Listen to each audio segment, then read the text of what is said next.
Hello guys, this is Teacher Peach. 안녕하세요 여러분, 복숭아쌤이에요. 오늘은 우리가 그동안 배웠던 문장에 단어 하나만 덧붙여서 정말 쉽게 더 복잡한 문장을 만들어 볼 건데요. 자, 세 가지 방법이 있습니다. 일단 첫 번째로 문장 확장할 수 있는 기적의 응용 표현 첫 번째 바로 문장 플러스 형용사예요. 우리가 이미 배웠던 문장에다가 형용사 하나만 붙여도 더 길고 더 복잡한 문장을 짧게 한 문장으로 간단하게 말할 수 있어요. 예를 들어서 He came home, he was hungry 라는 두 가지 문장이 있죠. 이 두 가지를 한 번에 합쳐서 말하려면 이렇게 말하면 돼요. He came home hungry. 오케이? 자, he came home 하면 그는 집에 왔어요고 he was hungry 하면 그는 배고팠어요죠. 자, 그럼 이렇게 하는 거죠. 그가 배고픈 채로 집에 왔어요. 자, 이렇게 말하면 he came home hungry 라고 합쳐주면 돼요.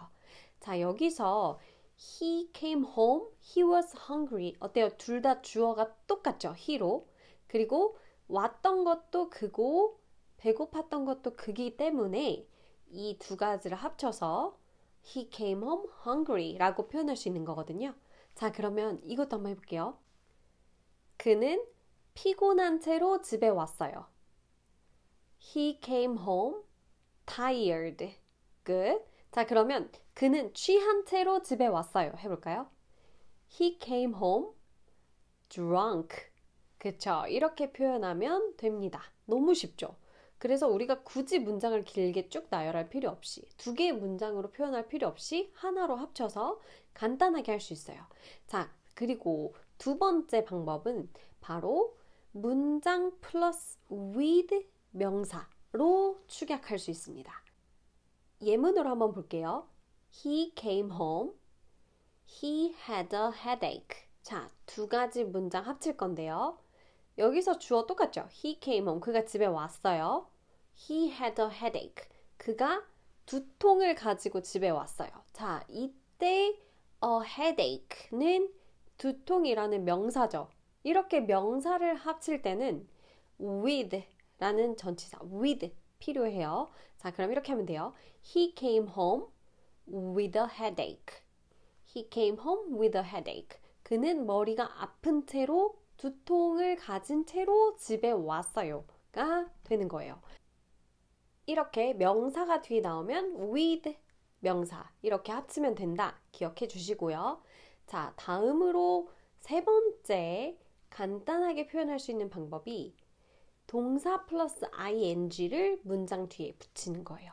예를 들어서 He came home, he was crying 이라는 문장을 두 개를 합치려고 해요. 둘 다 he죠. 자, 그러면 얘를 어떻게 합치면 되냐면요. He came home crying. He came home crying. 그가 우는 채로 울면서 집에 왔어요. 그가 우는 채로 울면서 집에 왔어요. 라는 표현이 되죠. 엄청 간단하죠, 여러분. 자, 그럼 이렇게 한번 해볼까요? He came home. He was drunk. He had no money. 자, 이 세 가지 문장을 한꺼번에 합칠 수 있을까요?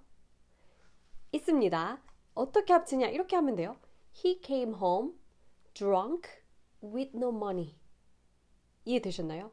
He came home 집에 왔는데 drunk 취한 채로 왔어요. 게다가 with no money 돈까지 없어. 그러니까 무일푼으로 취한 채로 집에 들어온 거예요. 정말 최악이죠. 자, 어때요, 여러분? 이 세 가지 문장을 똑같은 주어를 가지고 있는 경우에 he에 해당하는 형용사가 있으면 바로 형용사 붙이면 되고요. 그가 가진 명사가 있을 때는 바로 with 플러스 명사로 붙이면 되고요. 그쵸? 그리고 그가 뭐뭐 한 채로, 동사 한 채로 너 왔다 뭐 이런 걸 붙이고 싶다. 그러면 동사 플러스 ing로 붙이면 되고 이렇게 세 가지로 붙일 수 있거든요. 자, 그러면 우리가 익숙해지기 위해서 예문을 보면서 한번 배워볼게요. 나는 배고픈 상태로 잠들었어요. 해볼게요. 어때요? I went to bed.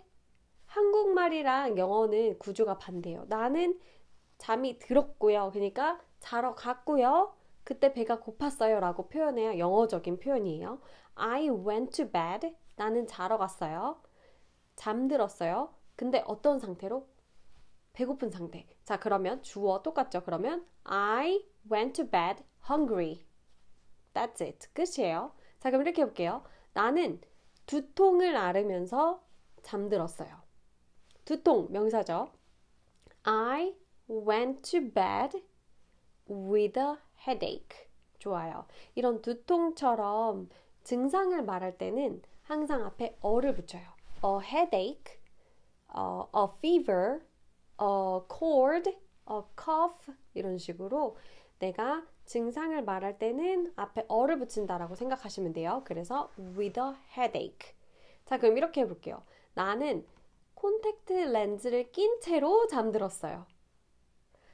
I went to bed wearing contacts 라고 하면 되거든요. wearing 이라는 거는 입다, 착용하다. 그러니까 몸에 걸치는 모든 게 다 wear예요. 여기서는 컨택트 렌즈를 착용한 채로 잠든 거기 때문에 wearing contacts 라고 표현하시면 됩니다. 어때요, 여러분? 이 기적의 응용 표현 정말 꿀팁 아닌가요? 자칫하면 되게 길어지고 많이 설명해야 되는 문장을 그냥 한 번에 확 줄여서 말할 수도 있고요. 실제로 원어민들은 이렇게 말했을 때 더 편하고 자연스럽게 전달이 되기 때문에 많이 사용하는 표현이에요. 자, 그러면 오늘의 미션은 바로 저는 헬스장에 메이크업을 하지 않은 채로 갔어요. 이 문장을 기적의 응용 표현으로 만들어 보세요. 힌트를 드리자면 부정형을 말할 때 not 플러스 동사 ing로 나와줘야 돼요. wearing 아까 했었죠? 그러면 하지 않은 채로라고 하려면 not wearing contacts 이런 식으로 not 플러스 동사 ing로 부정형이 되는 거예요.